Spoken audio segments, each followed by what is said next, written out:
तपाई यतिखेर हेर्दै हुनुहुन्छ त्रिशुली खबर टिभी। 24 घण्टा ताजा खबरको लागि हाम्रो च्यानललाई सब्स्क्राइब गर्नुहोला, नजिक रहेको बेल आइकन दबाई हामीसँग जोडिनुहोला। प्रधानमन्त्री देउवाले एमसीसी पास गरेको एक हप्ता नबित्दै नेपालको चुच्चे नक्सा गायब। भारतले चलायो एकतर्फी रूपमा डजर, तर नेपाल सरकार भने टुलुटुलु हेर्दै बस्दै। प्रतिनिधि सभाको बैठक भर्खरै मात्रै सुरु। नेकपा माओवादी केन्द्र चुनावमा ठुलो पिठो हुनबाट काङ्ग्रेसले जोगाइदिला। महासचिवको महाभारतले माओवादी बैठक आज पनि स्थगित। देशैभरबाट एकीकृत समाजवादीका अध्यक्ष र प्रचण्डको निकै ठुलो आलोचना। माओवादीमा कुरा मिलेन, जनार्दन शर्मा र वर्षमान पुनलाई बोलाएर प्रचण्डको सहमति गर्न भने। महासचिवमा कसले मार्ला बाजे। एमसीसी परियोजनाले सडकमा 6 अर्ब रुपियाँ खर्च गर्दै नेपालका सडकमा नयाँ प्रविधि पनि भित्राइदै अब कस्तो होला नेपालको सडक। पार्टी फुट रोक्न प्रचण्डको भरमग्दुर प्रयास। महाअभियोग सिफारिस समितिमा नेकपा एमाले सांसद पनि रहने। संसद बैठक सुरु हुन साथ एमालेका सांसदको नाराबाजी। सांसद मोहन बाइनिया आजबाट निलम्बित। र प्रतिनिधि सभा भङ्ग गरेर 3 तहको निर्वाचन गर्न छलफल भइरहेको छ। माधव कुमार नेपालको भनाइ। एमालेलाई तर्साउने माधव कुमार नेपालको यस्तो अभिव्यक्ति। प्रतिनिधि सभा बैठक सुरु, एमालेको अवरोध कायमै। यस्तो छ आजको कार्यसूची। अब हेर्नुहोस् पुरा समाचार।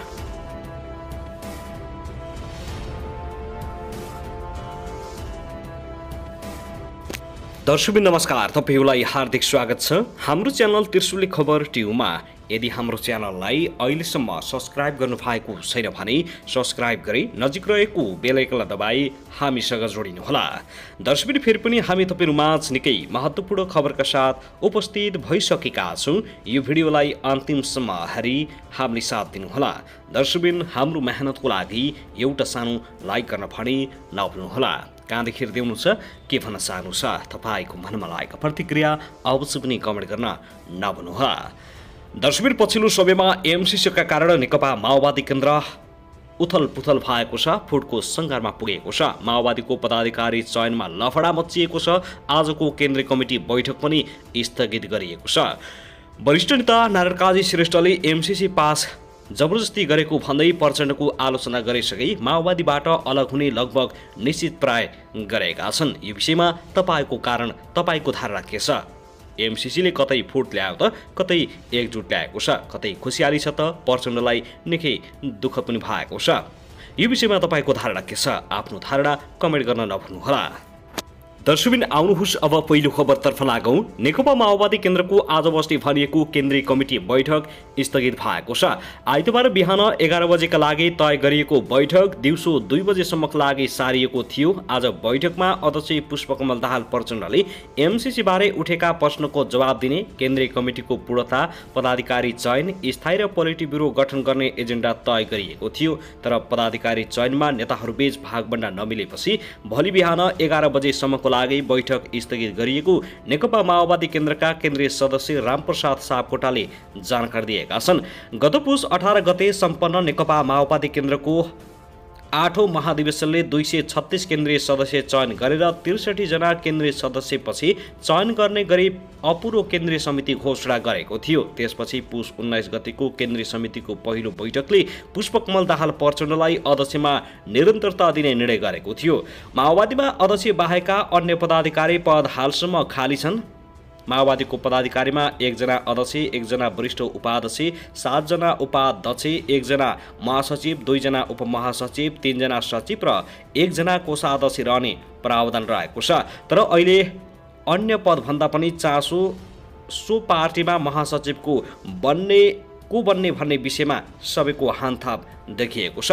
नेकपा माओवादी केन्द्रको महासचिवमा वर्षमान पुन, जनार्दन शर्मा, शक्ति बस्नेत, देव गुरुङ, पम्फा भूषाल लगायतले दावी गर्दै आइरहेका छन्। तर आन्तरिक समीकरण मिलाउन नसक्दा माओवादीभित्र पदाधिकारी चयनमा सकस देखिएको छ। दर्शकबिन त्यसैगरी नेकपा एकीकृत समाजवादीका अध्यक्ष माधव कुमार नेपालले प्रतिनिधि सभा भङ्ग गरेर 3 तहको निर्वाचन एकैपटक गर्नेबारे छलफल चलिरहेको बताएका छन्। गठबन्धनमा आबद्ध दलहरूबीच त्यस किसिमको छलफल भइरहेको उनको भनाइ छ। आइतबार प्रतिनिधि सभाको बैठकमा सहभागी हुने क्रममा संसद भवन बाहिर उनले पत्रकारसँग प्रतिक्रिया दिँदै नेकपा एमालेका कारण त्यस्तो निष्कर्षमा पुगेको बताएका हुन्।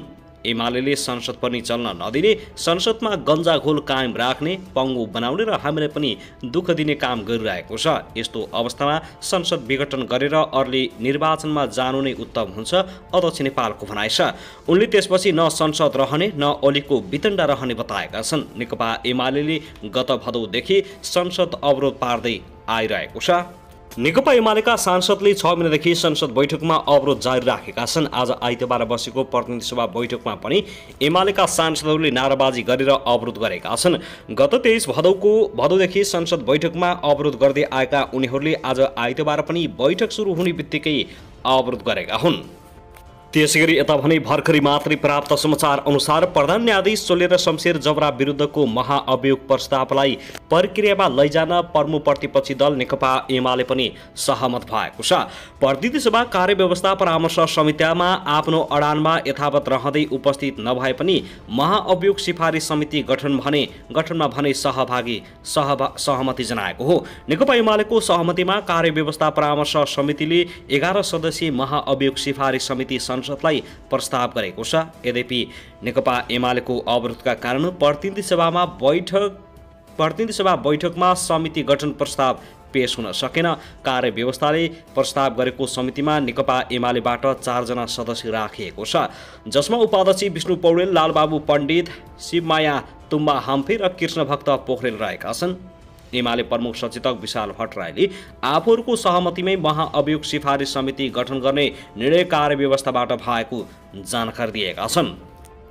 दर्शकबिन त्यसैगरी संसदबाट अनुमोदन कुर्दै सुस्त काम गरिरहेको एमसीसी परियोजनाले अब गति लिने भएको छ। परियोजना अन्तर्गत सडक मर्मत तथा विस्तार आयोजनाको लागि करिब 5 करोड 22 लाख डलर खर्च गरिने भएको छ। परियोजनाले नेपालमा सडक निर्माणमा नयाँ प्रविधि पनि भित्राउने भएको छ।